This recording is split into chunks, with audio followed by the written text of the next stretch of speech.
Para saudara dan saudari yang Tuhan cintai, selamat pagi dan selamat bertemu lagi dalam renungan harian dari Paroki Santo Petrus dan Paulus Argapura, edisi hari Kamis 8 Juli 2021, dalam masa biasa yang ke-14. Mengawali hari yang baru ini, kita hendak mendengar dan merenungkan sabda Tuhan. Marilah sebelum kita mendengar dan merenungkan sabda Tuhan, kita berdoa. Dalam nama Bapa dan Putra dan Roh Kudus. Amin. Allah Bapa, sumber pengharapan, semoga sabdamu Kau jadikan kekuatan di tengah-tengah kami. Teguhkanlah kerajaanmu pada diri kami, agar sanggup membangkitkan pengharapan serta menambahkan hati kami. Bersabdalah ya Tuhan, kami siap untuk mendengarkan. Semoga sabdamu yang hendak kami dengar dan kami renungkan untuk mengawali hari yang baru ini semakin menjiwai seluruh kehidupan kami sebagai murid-murid-Mu yang Kau utus dalam menjalani kehidupan di zaman sekarang. Terpujilah Engkau Bapa, Putra dan Roh Kudus, kini dan sepanjang segala masa. Amin. Para saudara dan saudari yang Tuhan cintai, sabda Tuhan yang hendak kita dengar dan kita renungkan untuk mengawali hari yang baru ini diambil dari Injil Matius pasal 10 ayat 17 sampai 15. Tuhan bersamamu. Inilah Injil Tuhan kita Yesus Kristus menurut Santo Matius. Pada waktu itu, Yesus bersabda kepada ke-12 muridnya, "Pergilah dan wartakanlah kerajaan sorga sudah dekat.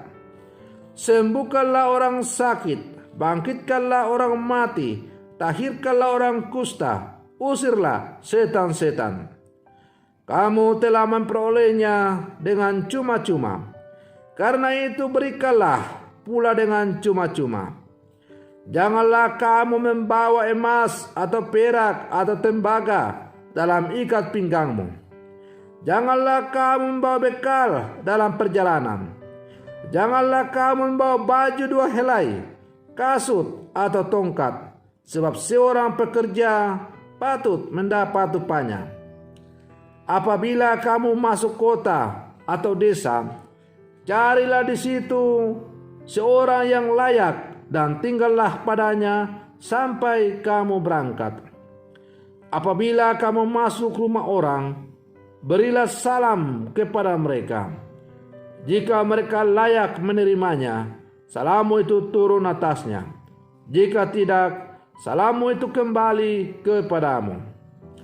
Dan apabila seorang tidak menerima kamu dan tidak mendengar perkataanmu, keluarlah dan tinggalkanlah rumah atau kota itu, dan kebaskanlah debunya dari kakimu. Aku berkata kepadamu, sesungguhnya pada hari penghakiman, tanah Sodom dan Gomora akan lebih ringan tanggungannya daripada kota itu." Demikianlah sabda Tuhan.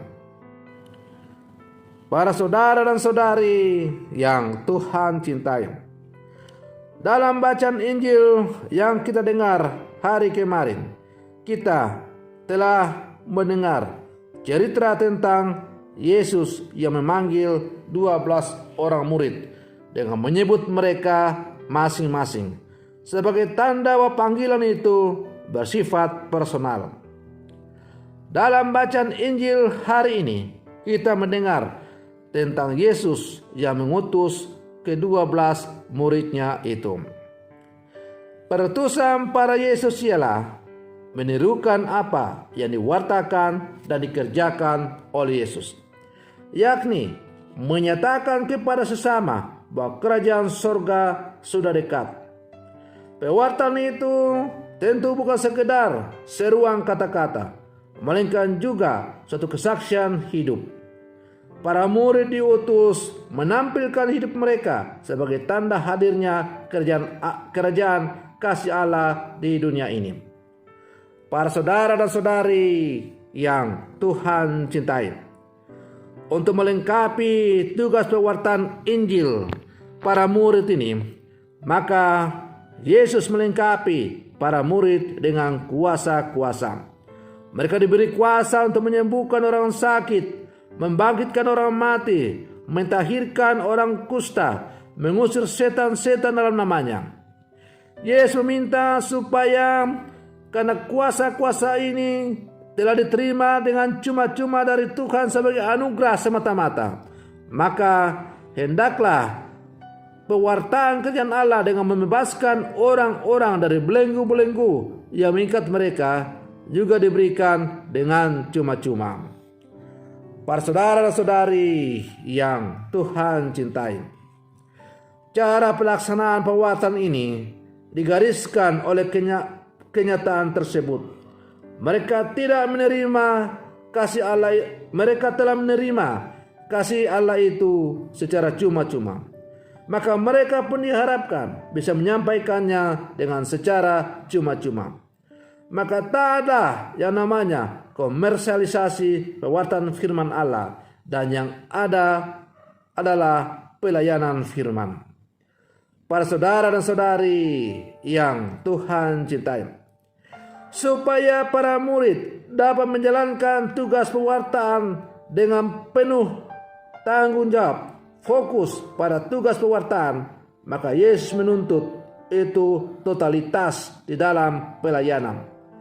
Totalitas dalam pelayanan dan hanya mengandalkan Tuhan tergambar dalam kata-kata Yesus. Janganlah kamu membawa emas atau perak atau tembaga dalam ikat pinggangmu. Janganlah kamu membawa bekal dalam perjalanan. Janganlah kamu membawa baju 2 helai, kasut atau tongkat. Sebab seorang pekerja patut mendapat upahnya.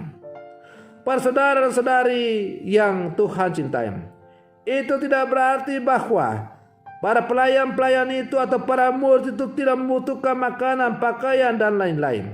Tetapi apabila kitanya sibuk dengan memikirkan hal-hal yang tidak penting itu, maka tugas utama sebagai pewarta Injil pasti akan hilang atau terpinggirkan. Karena itu sebagai seorang pengikut Yesus, sebagai seorang murid Yesus, pasti Tuhan dengan cara sendiri akan memberikan yang terbaik kepada manusia. Para saudara dan saudari yang Tuhan cintai, para murid sadarkan juga bahwa perutusan itu dilaksanakan bukan karena jaminan fasilitas dan kemampuan manusia. Perutusan itu menjadi dapat dipercaya karena para murid melaksanakannya dengan kekuatan alam. Maka bukan fasilitas dan pelbagai jaminan akan mendukung keberhasilan, melainkan hanya rahmat yang membuat mereka mampu mengerjakan perutusan itu. Para saudara dan saudari yang Tuhan cintai, tidaklah susah untuk membayangkan atau memahami dan mengerti apa kata-kata Yesus ini. Kalau kita betul mau menjalankan tugas dan panggilan sebagai murid-murid Yesus, maka kita tidak perlu khawatir dengan hal-hal yang ada dalam kehidupan kita.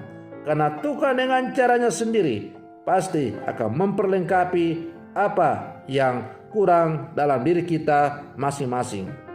Ambillah contoh sebagai saya pribadi, sebagai seorang yang telah menyatakan diri untuk menjadi pelayan Tuhan secara khusus dengan ditabiskan menjadi seorang imam. Secara khusus menjadi seorang imam melalui ordo saudara-saudara Dinam. Sebagai seorang biarawan Fransiskan, saya mengekarkan kaul ketaatan, kaul kemiskinan, dan kaul kemurnian. Sebagai seorang Fransiskan, dengan mengungkapkan kaul kemiskinan berarti saya tidak memiliki harta pribadi, saya tidak memiliki apa-apa di dunia ini. Tapi apakah saya pernah kekurangan dalam hidup ini? Ternyata tidak. Meskipun saya tidak punya kekayaan secara pribadi, tetapi saya tidak pernah mengalami susah dalam hidup ini. Segala kebutuhan hidup saya, makan, minum, pakaian, biaya pengobatan, dan lain-lain, semuanya terpenuhi. Dipenuhi oleh Tuhan melalui tangan-tangan umatnya yang dengan murah hati mau membantu dan menolong. Sehingga meskipun saya tidak punya harta pribadi, tetapi saya sungguh-sungguh harus menyatakan dengan jujur bahwa saya tidak pernah mengalami kesusahan secara jasmani dalam hidup ini. Makanan yang saya makan lebih dari cukup. Pakaian yang saya miliki yang diberikan oleh umat lebih dari cukup. Saya dilengkapi dengan fasilitas pendukung untuk mendukung karya pelayanan sebagai seorang gembala. Para saudara dan saudari yang Tuhan cintai, dan ketika nanti saya meninggalkan pondok ini karena diganti, maka semua itu juga tidak akan saya bawa, akan saya tinggalkan, karena itu bukan barang milik saya pribadi. Saya tidak perlu khawatir, karena pasti di tempat tugas yang baru juga itu Allah dengan caranya sendiri telah menyiapkan berbagai sarana pendukung untuk saya pergunakan selama saya menjalankan tugas di tempat itu. Maka para saudara-saudari yang terkasih, jangan pernah ragu akan Tuhan, jangan pernah bimbang dalam menjalankan tugas dan panggilan sebagai murid-murid Yesus. Karena menanggapi dan melaksanakan tugas panggilan dengan penuh rasa tanggung jawab, Tuhan pasti akan membalasnya dengan penuh kelimpahan rahmat-Nya pula. Maka mari kita masing-masing sebagai murid-murid Yesus, sesuai dengan tugas dan panggilan kita masing-masing, mari setia, jangan pernah ragu tentang perutusan kita sebagai murid-murid Yesus. Semoga demikian. Selamat pagi. Tuhan Yesus memberkati.